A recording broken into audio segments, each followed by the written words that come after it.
Welcome to VMware 2017. It's an honor here for me for the first time in VMworld and presenting today. I know it's afternoon and the food trauma is trying to kick in into your stomach. We will try our best to keep you alive and engaged in those terms, and then we'll see what the best we can offer you after the session. All right, to start with, let me introduce myself. My name is Rahul. Rahul Gupta. I'm part of the professional service organization based out of Singapore. And I have more than like 13 plus years of experience, worked with lots of FSI customers and handling their infrastructure. And today I'm honored to share my stage along with one of my customers and partner in crime, Shiva from DBS Bank. Shiva, go ahead. Hi, I'm Shiva.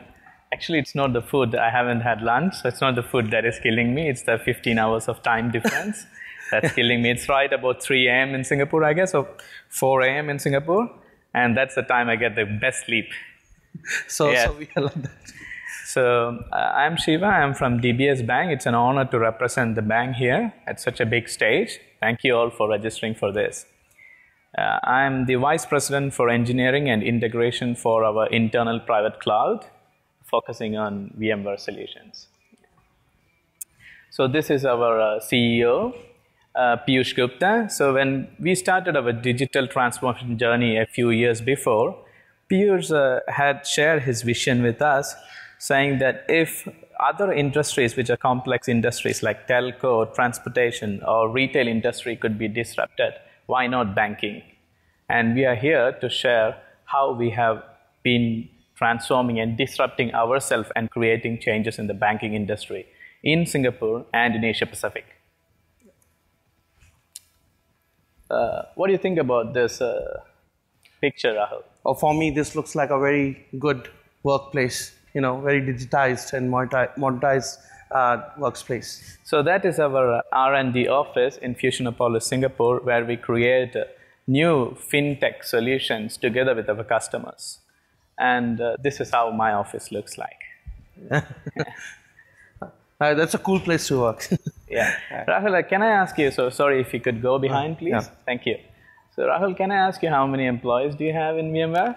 You're asking about Singapore or all over VMworld, all over the globe? All over the globe? All over the globe, we have around like 20 to 20,000 employees right now. So we have about 25,000 in Asia Pacific.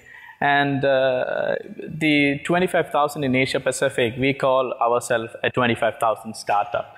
And the startup with the customer obsession that Piyush is trying to drive us into. Yeah. So I remember like those transformation times where we used to have conversation with the whole operations team around there. How can we go ahead further, And I really like the vision from the bank itself that they really are one of the leading banks in the Asia Pacific region. So why don't you talk more about how the bank has been changing and what kind of changes they are bringing? So allow me to tell you a little bit more about our bank, please, before we go into the details of vSphere integrated containers. So DBS is Asia's safest bank and Asia's best bank, rated consecutively for the last 8 years by Global Finance. And DBS is also now last year rated as the world's best digital bank by Euromoney. And our motive has been to live more and bank less, and making banking joyful for our customers and making technology joyful for ourselves. Yeah. So with that backdrop, and we didn't achieve it, all these awards didn't come just like that. It is a recognition for the effort the bank has been making over the last few years. Rahul, could you please tell me how do you transfer money across banks in Singapore or any of our Singapore we use customers here? Digi-banking or kind of mobile banking. What about Pay Now? Do you use Pay Now? Yes, absolutely, and I love that. Okay. Yeah. So we also launched a different kind of digital services like Pay Now, Payla, or other services to engage our customers in digital journey. And we have a digital bank that was launched last year in India and again in Indonesia, where you could open bank accounts right from your home just using a mobile phone and your national ID. And that's been a great success. Yeah, and that's why I'm the loyal customer for DBS. Yeah, pretty much everybody in Singapore has a DBS bank account. Yeah, that's kind of mandatory stuff, you know. So let me ask you, what do you see from this picture? Oh, this is my coffee place. Yeah, so banking is better with coffee. That is one of our branches in Plaza Singapore. Yes. And yeah, so you could go and get a coffee and then go ahead and do your banking services. Yeah. Mostly, digital. So you have a video teller machine. You have mostly everything. You can interact with a robot and things like that. So it's pretty cool stuff out there. Yeah, and if you dig down further, right on the corner, you can see those ADM machines on the right on the corner. And then look into the branding there, right? Banking is better with coffee. And I love that. So definitely you can have that. Okay. So with the vision of going ahead and making all these things happen, right? All those digitization, what you're seeing right now, was not possible for the bank to start doing it over the night, right? It takes a lot of efforts. And I think pretty much everybody in the room will agree to the fact that you need a robust platform first to make sure that that platform is ready to support all these applications and the digital workspace engineering. And at the same time, you need to have various agile methods to maintain that. So why don't we talk, Shiva, more about how we managed to do that? So our CIO is Dave Gladhill. So when he came, when we were doing this digital transformation journey, he gave us three kind of goals. Step one, you needed to build a robust platform. That means that you need to take care of multiple failure points, and even if a couple of things fail, your platform should continue to run. And second thing is that your entire platform should be able to take care of different kind of workloads of any size, and still be able to be agile to make changes and things like that. And the third thing I would say is the most important thing which make me stand here today together with Rahul. So on this overall journey of last 2+ years on this digital transformation, he gave us one thing: acceptance of failure. He said that go ahead and explore, guys. So if you fail, it's okay to fail. You can restart again. So this acceptance of failure gives a lot more freedom to go ahead and explore stuff. Yeah, and then it is very much required in today's world to accept the new changes. And I think today in the keynote also you heard from everyone, from Chris and everyone, saying that the change is required, right? And that change has really gone into that steps, right? Yeah. So moving on to that, right? So why we want to focus here is around some of portions of the infrastructure, how we build it up, because we were running on a traditional vSphere platform with all bulky storage lying out there with traditional method of having those plate servers and chassis out there and running it. So what we were tasked, as Shiva was talking around there, that we needed to modernize the data center. We needed to bring change to the infrastructure. And how we did was basically by setting up a metro cluster altogether, and how we bring up those heavy compute for us to be used into the infrastructure. So I'll be really quick over these 2 slides, because I know that you are not here for vSphere architecture or how to architecture data center. But this was really important that we show how, because we build upon the story based on these first 2 slides. Yeah. So if you could see that we have this, we went ahead and basically, as part of the digital transformation, we went ahead and rebuilt our data center into a modular data center architecture. So we have these rows and rows of racks in the data center, and typically this is our edge distribution area, and that is a typical converged infrastructure that we have built. About 10 ESXi hosts and the storage on the same rack. So we call it a fat rack. And why it is a fat rack? It's because if one particular rack couldn't give you enough power for your 10 ESXi hosts, plus the storage, plus the switches and things like that. So we just put it into 2 racks and we call it a fat rack.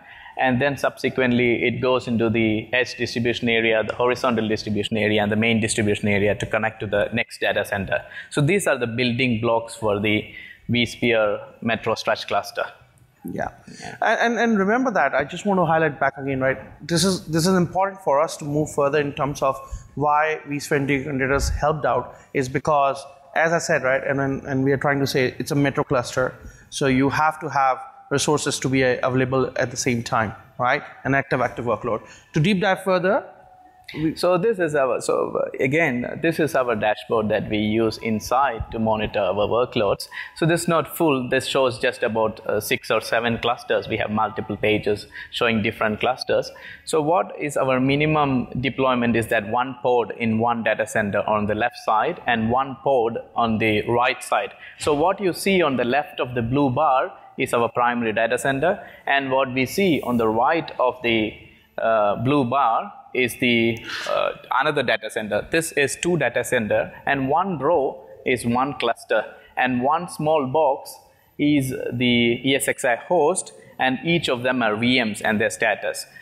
So this is kind of dashboard that shows the entire infrastructure and multiple pages. This is about 6 clusters there.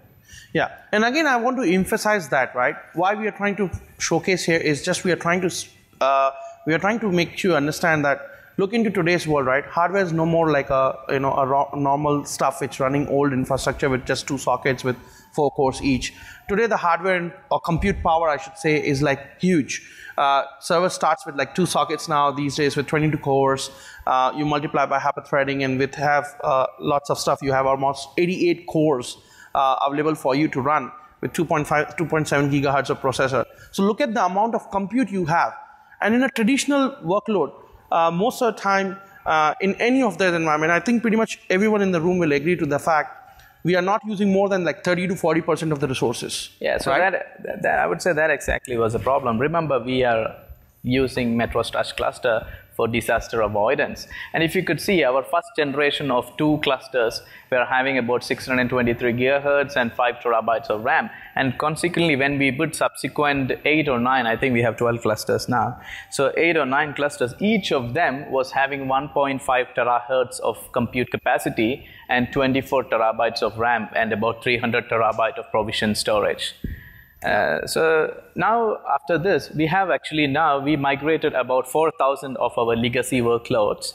By legacy, that means that from our old vSphere traditional environment onto this. And then after that, we were also re-architecting applications from Solaris, from AIX, and even mainframe applications were being re-architected and migrated into this infrastructure. But now after that, we have a good problem to solve. So the problem now we are trying to address with vSphere integrated containers is exactly this. This is a typical utilization of each of our cluster, roughly about 50%. And that's a good thing. That's a best practice as per vSphere Metro Structure cluster. You need to reserve 50% of the capacity to address a total site failure at any point of time. But even we have a 20% to take care of the spikes, just in case if there is a site failover, and then you get about 80%. Yeah. But this is exactly, there is another problem that the management raises. Hey, how often you have a data center failure? You see, and that raises a very important question, because it sometimes is painful to see that, 12 terabytes of RAM and about 800 gigahertz of processing capacity, it kept aside for site failover. Yeah. So we needed to address this somehow. A typical situation, right? Again, we have this like a kind of a threat in the mind. What happens? My resources are consumed or not? Whether my resources are available or not. Hey, no worries. Let's do 1:1 consolidation to the memory. Let's do CPU consolidation up to 1:4. But still, as I said, right, the compute power is so huge right now, which you can expand it to such a level. We are not getting enough out of it. And that's what the question we had. And we were put by the next, again, thinking about the next, what to do. And we were put into this understanding how well we can optimize further. And I remember those conversations we used to have on that. Yeah, so the boss man comes again. So if you could, our CIO comes back again. The boss man says that, okay, he shows us this picture and says that, hey team, this is what you guys are doing. You have this big monolithic applications that each of you are trying to support, whether it's the infrastructure guys or the application guys, you're trying to hold this from not falling off. Yeah, and then he subsequently shows us the next slide. Yeah, and typically, is that you? Is that you holding all the applications? I don't know. I think it could be. It looks like Dave. So, yeah, you need to think about it. Yeah. So he subsequently shows us the next slides and says that these are, this is what you should transform into from big rocks, monolithic applications into small pebbles. and do it incrementally and, not all at once. It may or may not be microservices, but it could be like, small applications, distribute them, horizontally scale them and stuff like that. So after this 4,000 over VMs that we migrated, we hit with the task how to do this. That's when, we had the subsequent conversations. Yeah, and then when we were having these conversations, when I was having those kind of discussions within the management, like how we can do further and what's next and why can't we go around it. And the challenge what we had is the bank was already running various PaaS-based platform. I was just one. On the VMware, right? Yeah. And then we were trying Evaluate also, right? Yeah. So at that same time, what good part happened was last year around September's time, VMware announced vSphere integrated containers, which is basically gave us a kind of a lead ahead. And once that program was launched, initially the beta program, and I made 3 communications which basically helped us. So so the 3 communication, I would say the stars were perfectly aligned for me at that time because we could leverage on what communications that came further. So that is the time was VMware was kind enough to enroll our team into this particular beta program, which is launched about a year before, August or September, announced in last VMworld, I guess, and subsequently the beta program was there. And so this gave some opportunity. So purely if you see, if you're in the private cloud and if you're focusing on VMware and technologies around that, you're normally a vSphere admin or a vSphere infrastructure guy, design, architecturing and designing. You are not delving much into containers or the containers ecosystem around it. But this particular beta opportunity gave me and my team to delve more into the container ecosystem. And it's exactly, I must say thank you to Rahul at this point of time, because that's exactly, and to the VMware, that subsequently in about 3 months while we were making our hands dirty with this vSphere integrated containers and the containers ecosystem, again Rahul shared the good news that guys, now we are G8 this particular technology, and which was a good thing because by this time you had a good idea about what vSphere integrated containers was and how it could benefit. Yeah, and I know those conversations which was very difficult for us at the time, and we managed to achieve lots of different benefits out of this. Why I should basically choose this over other initiatives which is going on in the bank, right? So, so once we were comfortable with vSphere integrated containers, I had to communicate this to the development team or the applications team within the bank. And this is how we actually marketed it, basically to our inside team. We just said that the consumption model of vSphere is going to be changed. This is groundbreaking, I would say, that you could consume VPC or this is VMware private cloud resources based on dynamic quota. That means you could have dynamic quota, you could increase or decrease based on demand, and then you could interact and consume via Docker API, and you could spin up Docker images as VMs. So that's wonderful. You are not going to spin up Docker images as containers inside VM, but containers as VMs. That brought some very good, very interesting things. Like you could have now an IP associated with every container VM because you have a kernel for every container VM. So that means that you can have an IP. And then again, there are applications that are not very friendly with NAT. So potentially you may or may not be able to put it in a PaaS platform. Yeah. So those are the kind of applications that you could directly use in vSphere integrated containers. Yeah, but so just want to add on this but that did not came up to us over the night, right? We had lots of efforts to go into it, and I really want to thank the development team from DBS who really helped us to move this forward and take the integration portion of the vSphere integrated containers to do lots of different provisioning and stuff, right? So further after that, we got about 18 replies, and based on this, we started giving out vSphere container hosts to our application development teams. So guys, so I would take a pause here and say that vSphere container hosts, I'm pretty much sure. Has everybody heard about vSphere container hosts? What's the terminology is all about, right? Okay. So vSphere container hosts are just Docker endpoints where you could use Docker API or pure simple Docker client to spin up container images as VMs. So once we started giving out this development to development teams of this 18 guys who replied first, something very interesting happened. Our IT shared services team, which represents the entire bank, they came up with a wonderful application that they developed themselves called a Cloud Application Bridge. So which is around the Docker API. And this is what it could do. It could do provisioning of Docker images as VMs, and it could scale up on demand, it could scale down, it could update XX. So I had to replace XX. So XX is nothing but any application that calls a Cloud Application Bridge, it will update the application, and then it will also update dbatch. Dbatch is our internal batch management. So we run a lot of batches. It could allocate resources. It could do log management. Let me tell you why log management is important. Because this container VM, since they are ephemeral. So so you needed to externalize the logs that the container VMs generate, and you needed to send it out somehow. Log management was very important. And remember, these are container VMs, right? These are not just microservices running in a small container. So there could be multiple services. Just think of them as VMs. So there could be multiple services running inside this particular VM. So you could turn off and turn on some of them on demand based on the batch task that it's supposed to do. So I had to do service, the team had to do service management. So CAB will take care of service management. Yeah. And but, then it... Yeah. So... And, yeah. Then it could do trending. That means that if I know that there are batch runs that is going to happen end of the day, I could prepare the resources ahead of time based on the trend that's happening over past few days. Yeah.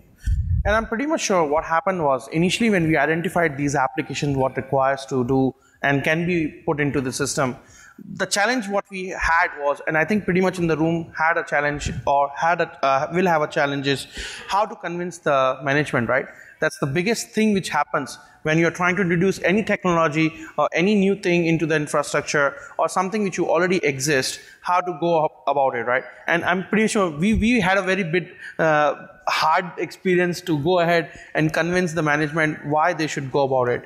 So we had this so convincing the management, I would say, is not an easy task, as most of us know. So we have, especially when we had a PaaS platform which is based on OpenShift that was already running in the bank for container microservices and containers-based ecosystem. Yeah. So the key takeaways that I would tell from this is that position this for applications that require direct IP. Yeah, no NAT. Position this for VMs that needs to be horizontally scaled up on demand. VMs, I would say, horizontally scale up and scale down.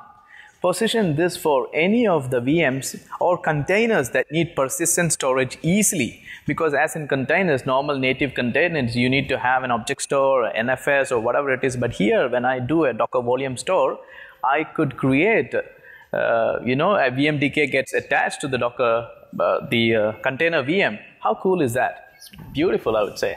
And then position it, and the other benefits which we benefit from this and why we were able to convince was, I think it's free. I think it's not free. I wouldn't say it's free. It's for guys who have enterprise plus licensing. Yeah, so it's not free. Yeah. So, but it's cost effective at scale. So for those VMs that needed to span across clusters, if you were based on a PaaS platform, you needed to have this PaaS worker nodes, which are static Linux worker nodes that needs to be maintained as elephants. Yeah, and then you need to patch and things and do stuff like that across all these particular Linux worker nodes. But here you don't need to do that. And the bad thing associated, I would say, with that worker nodes is that you have allocated memory for them, and that's it. And they are there, and you need to maintain that. But here, you don't need to do any such kind of day 2 operations for these Linux nodes. Yeah. And another bigger factor for us to drive was, in most of the traditional PaaS platform, you may either have to set up a separate cluster, or you need to set up a separate infra or environment to run these workloads, segregated from it. But that's why where we placed a big role was that vSphere Integrated Containers allows you to run those container virtual machines in an existing infrastructure. And that's why now you're coming into picture why those 50% resource comes into place, is because in a metro cluster, when you have resources occupied, And when you need a pump in of resources required, it can just quickly scale up. Thank you for mentioning that, Rahul. Thank you for mentioning that. Yeah. So one of the applications that we are going live, I will show in subsequent slides, is that Murex.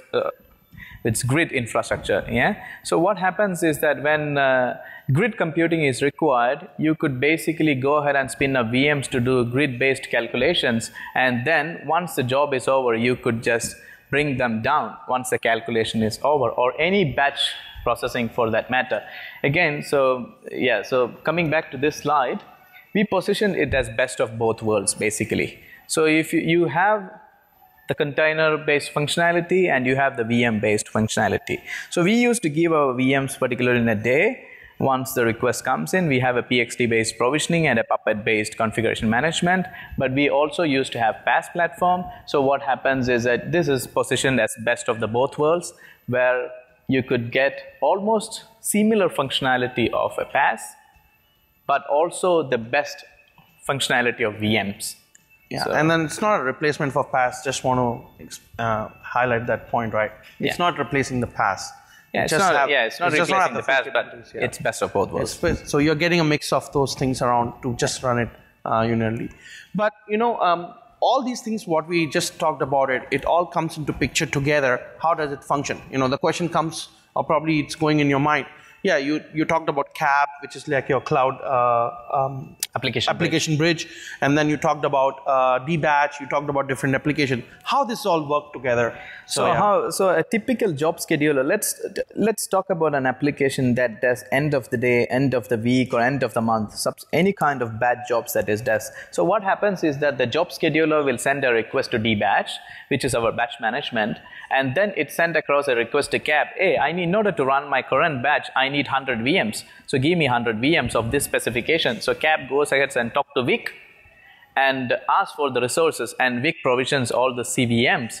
And then Vic goes ahead and say, hey, all these CVMs are provisioned and ready to use. And then Vic goes back and informs CAB, and CAB goes and informs back dbatch, and the end of the day processing starts, or the end of the day, or end of the whichever batch job starts. And once the batch job starts and finishes, again, CAB goes ahead and tells Vic, destroy all those VMs, and all those VMs are destroyed later. And again, I'm emphasizing on the point that it's very important to do scale up and scale down. You cannot reserve the resources today. You cannot have an environment ready for you to run just one batch job or something to be done and set it aside. You need resources to be dynamically available to you, right? And that's what it brings it all around. And that dynamic availability comes from that 50% reserve capacity of the cluster for the Metro Stretch cluster. Yeah.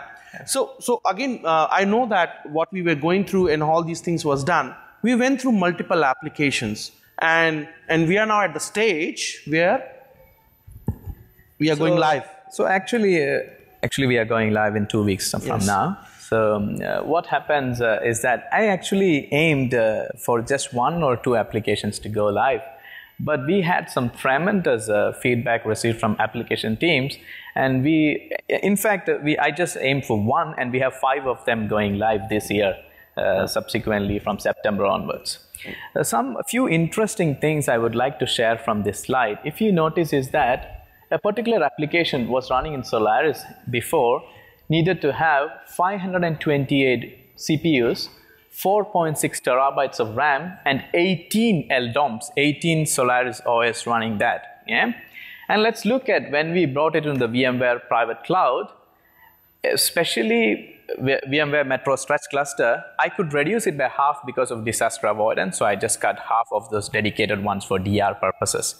But then if you go into how we optimized it further with container on VMware infrastructure, it's pretty cool. So if you could see something very cool happened here, one thing to notice is that I did not miss the OS portion there. Because if you see we have to maintain the VM to SA ratio to be very optimal, because when we charge back to our internal line of businesses, every OS support cost for the SA is also a big cost for that, not just the CPU, memory, and the storage. But now that you have the VMs are dynamic in nature, you don't have an OS support cost associated with it. Because the Docker images are spun as VMs and destroyed back, no OS support costs associated with not just the licensing. Second thing is that you don't, since this is based on immutable images, you don't need to maintain a lot of security related agents on it, like Tripwire, Lumention and stuff like that, yeah, to manage. So there were savings indirectly from support cost, OS support cost, agents, and then again, something more interesting happened, Rahul, is that you see there were a lot of bad jobs running in. In the past, you had to have dedicated VMs for that to run these bad jobs. So application A has to have one set of VMs running the bad jobs only for that. And you need to have another application for that purpose. But now since you have a dynamic pool of resources, if you adjust your batch timing nicely, then what you could happen is that you could use the same pool of resources to do your batch runs. So basically, having the same resources to be used by multiple applications without dedicating the resources and basically scheduling them in such a manner that they are scheduling at the time different levels. So you are having the same infrastructure with different applications, with 50% of the resources being used for your traditional workload and rest of the 50% to be running on various applications. And depending upon the scale up and scale down requirements, based on the cap, what is being built and the APIs which been called, allows you to do flexibility around there. Yeah. But then it comes a very big thing, you know. So this morning, during the keynote, I think one of the slides they were showing is what happens, what's next, what's the future? Next? So it's quite interesting. We have questions about that. What's next? What are you going to do? You have done all these things, applications, you are already going live with few of the applications. What next you are going to do? So and we had this big challenge around there. So I have to say that I'm not an expert in all these technologies, but some of our experts in these technologies are experimenting now with VIC.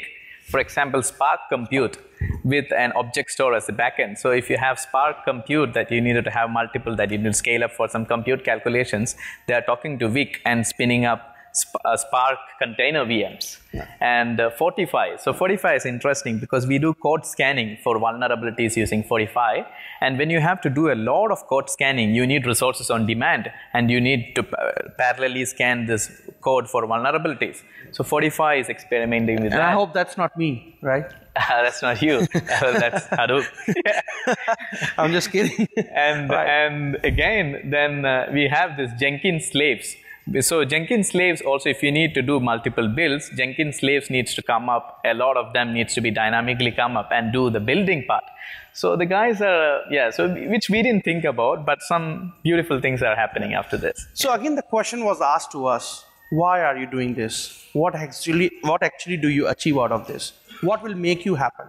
What will happen? You are already doing automation, you're doing all those things, application getting deployed in same day, same week, but still what is the challenge what you're trying to solve out? And what did we achieve out of this was a direct conversation with the application team. So the next two slides are stolen from our internal application team slides. So I'm very proud to show this to you guys here. So, or even though we used to give the VM to our application team on the same day, you still needed to do your application setup, you needed to do your application configuration and optimization. And this length of time varies from one application to another. If it is a simple application, a week or two, and sometimes a month. But see, I would like to show what they told after this. Any guesses? Any guesses what you think out of it? So from a month? I cannot give any giveaways, but any guesses from that somebody wants to take a guess on that? I'm sorry? An hour? Okay, for you, 60 seconds. 60 seconds. So once they have done their Docker image ready, obviously there is an effort to develop a Docker image, but once that is done, to production is 60 seconds. Yeah, that's huge. And you can spin up not just one. And this is what I would say, what they said, the application team said to the infrastructure, truly DevOps. Fantastic. Yeah. Yeah. And that's why I always recommend, right? I'm like the team, all work together was the whole effort from DevOps side of it, right? When you talk about the story about DevOps, it really worked out very well for us. Starting from the cap, which was built by the application team and developing the functionality and the way of managing the applications and how it will provision, scaling up, scaling down, and coming on to the next level, which application to go, and then support from the application side, how it is done. And along with it, the infrastructure, which is supporting this dynamic dynamic nature of bringing the resource to come in, come out. And remember, it's again, same infrastructure. We have not changed any infrastructure. We have not deployed any new infrastructure. It's all running in the same platform. Yeah, just we built on our existing infrastructure. Yeah. So this is what it is, right? Yeah, so get what you need, when you need, and then discard it. Yeah. So this is not what infrastructure guys told. This is application team told to us. And this is fantastic recognition for us. And a similar slide was used by Chris in the morning, right? Yeah, okay. How you can scale up. No, I didn't modify the slides today, we didn't modify it. It was there. So it's like how you scale up, scale down is the typical use case what exactly we are looking around. Yeah. But, having said that, now we have achieved a situation where we used all our DevOps side, we created the application, we created the way how to move in, all those transformation has done. All this was done, but cannot come with the hard work and the pain, right? Whenever you're trying any new solution and whenever you're trying to implement something, there is a chance that there are some lessons to be learned. And that's what we are here for, to discuss further, that during the deployment and when it was initial phase, we faced a lot of challenges, right? So we want to start and discuss some of the challenges which we faced when we're trying to deploy vSphere integrated containers along with it, and we will go through it so that it can help you to understand more how we did and what all so hopefully you may not be you may not have to face the same set of challenges. So it's just trying to help you out a little bit. So maybe we can skip this slide. And so even though this is we selected a few of them that will be helpful for you folks. But one of the first thing that we had before even we get into this was that, remember, these are container VMs, right? They are not small containers. So sometimes our image size could be as big as 8 GB, 10 GB, or 16 GB for the image sizes. So that is not very much the case for normal containers that are running as microservices. So these concepts are container VMs with big container VMs, sometimes for some applications. So with that presented a very different challenge, because the default deployment of a virtual container host is with 2 vCPU and 4 GB of memory, if my memory is correct. So you needed to tweak that to support big container images. So you needed to increase I think there is documentation around it, but you needed to tweak the vSphere container host to make it big. So that's one thing which I forgot to put it in here. Yeah. Another thing that we was hit with was, so on a typical VCH deployment in production or in any enterprise, they may not share the user and management network for the VCH. So if you segregate your VCH user and management network, what has happened was that the reverse path filtering issue comes into the picture, and you can't get TTY access. So it's, when you get to the shell access, what happens is that there is a serial connection going on via the management of the VCH. So we couldn't get shell access to any of the VMs, but if you had provisioned as a background service, you could get shell. You don't need shell access, but you couldn't basically communicate with your container. Yeah. So we work around by using the various RP filter. All these documents, what we have done is we have highlighted the GitHub. Pretty much because this is open source, all the information around all these things will be available most of the time with GitHub, and log your issues there. And this is the GitHub number handle, which is 4613. I think it's fixed in the. It's fixed in already. It's fixed in the. I think the current build or the upcoming build. By way of asymmetric routes. Yeah. And another big challenge which we faced around was that the moment we will deploy the CVH, which we call it like container VM host, right? It used to get turned off.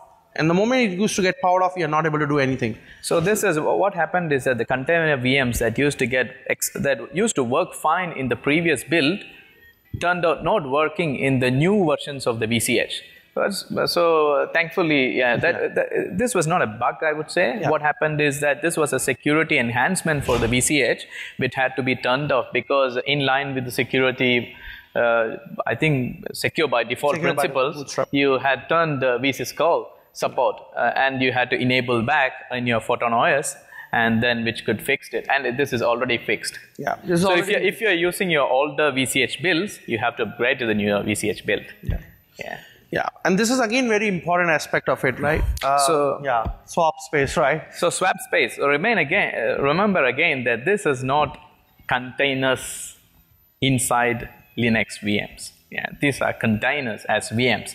So sometimes some application would expect to see some swap space. Otherwise, it refused to start. Even though, in production, you don't want to swap, the application will say, I can't see swap space, so I refuse to start. So or if you wanted to have create swap space, what we did is we tweaked the entry point script, and we had to do it via two ways. We could do it via two ways depending on how big the swap space is. One is that you could do it via a simple Linux swap file, or another is that you could attach a Docker volume to the container VM and have the fallocate to create the swap file. I would recommend the second one because that is much more faster. It doesn't compromise your container runtime startup. Yeah. Sorry. This is another thing which is very important, is that currently these are the functionalities which is not available right now to add a host name and DNS. So it's not implemented. Yeah, I have made this request. So if you want to tweak your host files, or if you want to set a Docker host name for your container VM, or if you want to have your resolve.conf configured, you could tweak that via the entry point scripts as well. Yeah. So again, very important aspect, right? When your containers are deployed, right, and because it's all running under memory, right, how do you log it when there's all running in the stateless state? Where will you log the information? So it's very important to have these logs or whatever the information running in containers to be logged out, right? And there are two ways of doing it. The first way of doing it is by using the NFS mount, which is by default you set up an NFS mount and then run it to and ship the logs into that. And the second method is basically using entry point, which I would like Shiva to talk about it. So we have Elasticsearch, Logstash, and Kibana implemented for the bank. So we had to externalize the logs, and we ship the logs using Logstash. So every container VM image that we build will have Logstash inside that, and we will send the respective logs to our Logstash. Yeah. So I'm like, you have two ways of doing that. Yeah. Another interesting fact, right? Now, as it's running around, the typical infrastructure needs to have the DNS resolutions to be worked out, right? In a container host VM, you need to get somehow the container host requires that information. How do you do that? How do you set up that variables, right? So most of the enterprises, if you see, for internal DNS, we use Active Directory. And Active Directory integrated DNS, which supports dynamic DNS and things like that. But these are Linux container VMs, and Linux container VMs, you don't expect them to come dynamically up and join into a Kerberos realm and then do a dynamic DNS update to your Active Directory integrated DNS or anything like that. So what we did is that we needed to have DNS resolution. So what we did is we set up bind DNS on delegated from our internal namespace, which you could use your secret keys, and as long as you have the secret keys, you could update your delegated DNS on. So that is how we achieved it. Yeah. With all this thing what we have done and whatever we could achieve, right, there are a few things which me and Shiva had under the wish list, and we had this wish list to be asked with our product engineering, pretty much to ask what next can be done. Again, what next? So we try to provide some information on what else can be achieved out of this. So I would say that this is a wish list from our side. The more and more weak users will be there from now on. Hopefully they will come up with their own wish list. So what wish list that I had is that the first one is choose your own kernel. So what happened is that today, any container VMs that comes, it uses Photon OS kernel. Yes. Nothing wrong with that. But what happens with that is that you have applications that is certified for Red Hat, Ubuntu, or any kind of such kernels. So you might probably have to have a bootstrap.iso, which is which supports any of this kernel. Or it would be great if you have a how-to document that you can do it yourself. Hey, if your environment has Red Hat, then go ahead and here is how to create a bootstrap.iso, because otherwise what will happen is that if in case you encounter an issue and you call the application folks, they will do a uname-a and they will say, hey, this is Photon Linux kernel blah blah. We are not certified on this. So we could avoid such kind of issues if we have. Second thing is around VCH high availability, right? So in a traditional deployment, you will see. I'm like, if you go into the basics of how the containers work or how VIC works, is you need to have VCH, which is vSphere container host, to be deployed with each host. And then the API functions will be called for Docker to implement this, implement and call the function.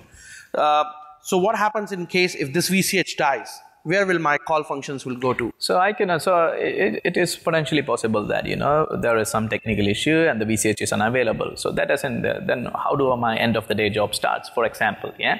So you needed to think about high availability for VCH and how to do that. And similarly for load balancing. So let us say I have 12 clusters now, and if I have multiple VCH hosts in each of the cluster as Docker endpoint, I needed to have a way to load balance to send requests to them. So that my container VMs now just spins up in node 1 cluster, but across the clusters. Yeah. So that is an open question, high availability and load balancing. Then again comes with externalized VCH logging. So until one point, the current version of the build, okay, so great.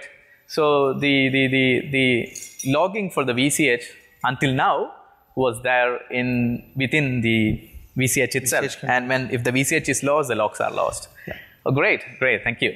Yeah, with 1.2, we are enabling the debug mode, and then basically we are making sure the Docker volume is being have. Is it I don't know if exactly this is Docker volume. Is it going to be the Docker volume, or is it? Yeah, I'm like, we have this, so once you have that, all these logs can be stored out. So remember, ours was a Struts cluster. So with Struts cluster comes site affinity.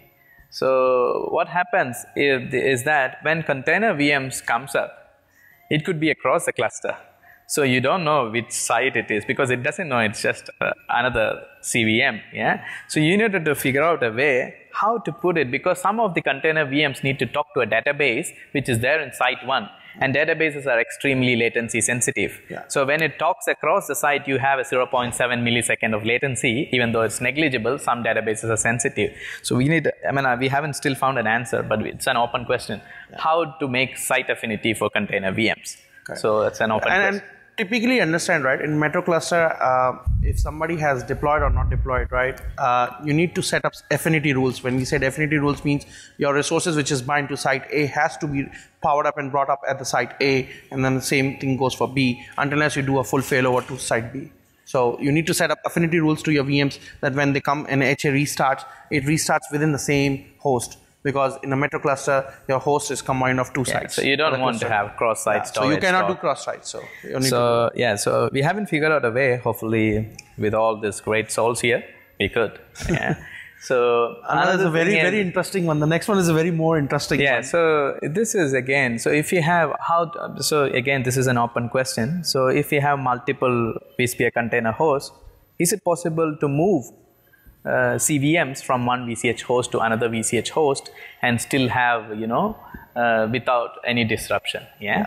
So that's again an open question, and we're still finding it out. With that, I would like to say, thank you. Yeah, but I just want to add on to this, right? It does not come, all these things, whatever we have tried to present you all the way from starting is all just to let you know, this all is not possible over the night or, just by a click of a finger.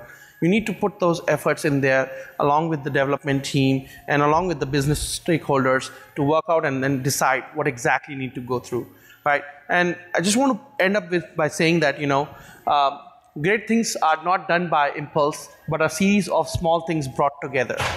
So it was if you look into this, we started doing not with the big stuff, not thinking that, I want to bring all my DevOps together in day 1. We started with making sure the infrastructure which is robust. Then we started to make sure and identify what next can we do with the infrastructure to optimize the workloads.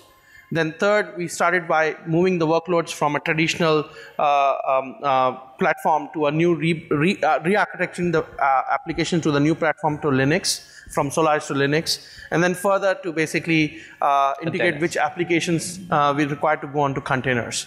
And then writing those small codes of CAB, which is a cloud application bridge, which allows you to do the scale up, scale down, and then the further effort to convince the business stakeholders to identify what can we go through. All together brought us to these things. So these are like small things combined together helped us to bring it to this stage right now. So any Q&As for you right now. Yeah. So we are open to questions if you have. Yeah. Any questions so far? Interesting? Anything? Any comments?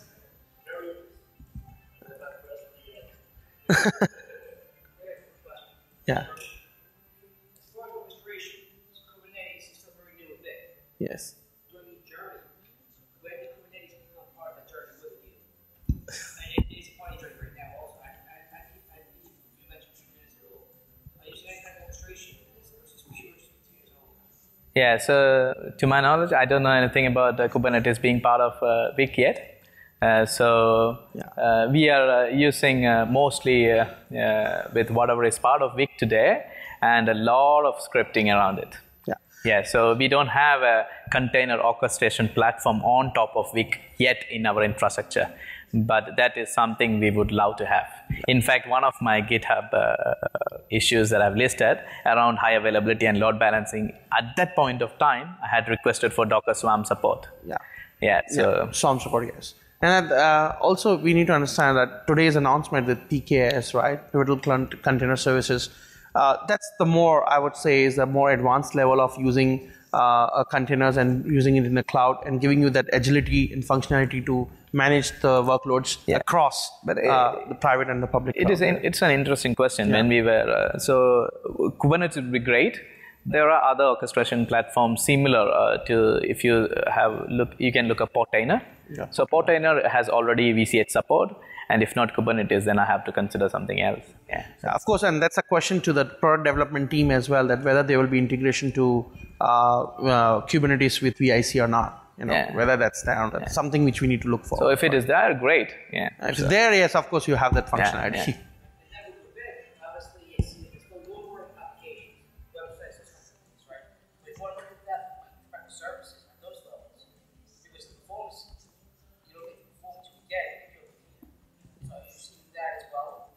So performance, if I understand your question correctly, if it is a CVM startups, it's beautiful. Regardless of the image size, the spin-up time, so the highest image size for a container VM that we use is about 18 gigs. And that starts up in about 90 seconds. Yeah. And 90 seconds includes the application readiness. It's not just CVM. Yeah. The application services are started and ready to be used in 90 seconds. Yeah, for an 18 GB of image size. So I didn't see any performance issues from a startup perspective. And since it is a normal VM, it will just perform like a normal VM. Yeah. How do you monitor? Oh, that's another interesting question. So again, these are container VMs.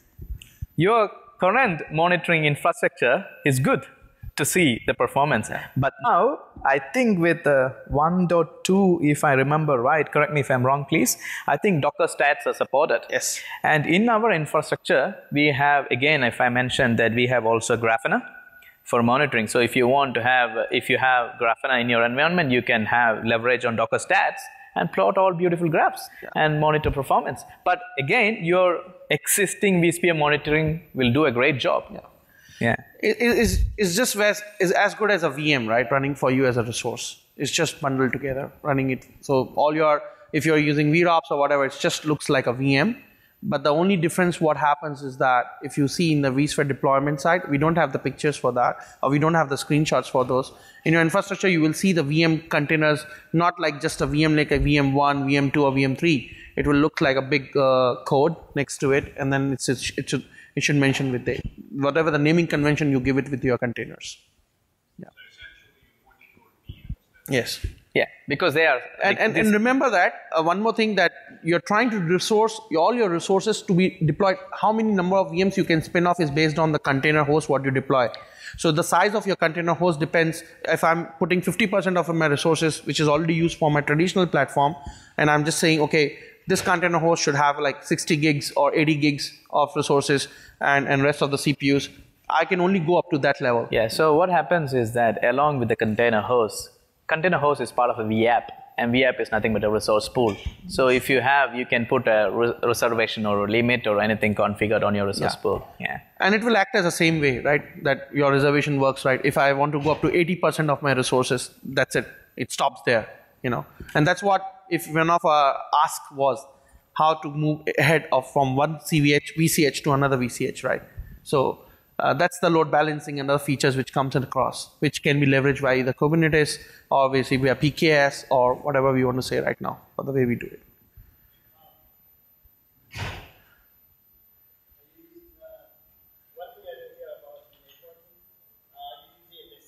So Yes. We missed out on that. So actually, right. So in our environment, we have, or in any environment, you have different security zones. Yeah. So we have NSX in our IDC, which is our Internet Data Center zone, and when we have container VMs that we are going to deploy, I'm working with Vincent is here. So we had a good discussion with Vincent here how to use NSX for microsegmentation for your container workloads. So remember again, these are VMs. So you could spin up a container VM and dynamically attach a firewall rule to it. But we haven't done it yet, but it is possible and we are working on it. For more info how to set up that networking, you know, for your with using NSX for your containers, Vincent, he's here. He's part of the SE team for NSX and based out of Singapore. Did a great job in putting up a video recording for that. You guys can go through it. Just search out by saying his blog is there. I would recommend you to go through this blog. Yeah, you can connect with Vincent after this, and he would be happy to help you with that. Yeah. Yeah, but we are working on it. We are working on that. Yeah. All right. In that case, I give back your last 3 minutes. Thank you so much. Please try to fill out the survey. Thank you so much.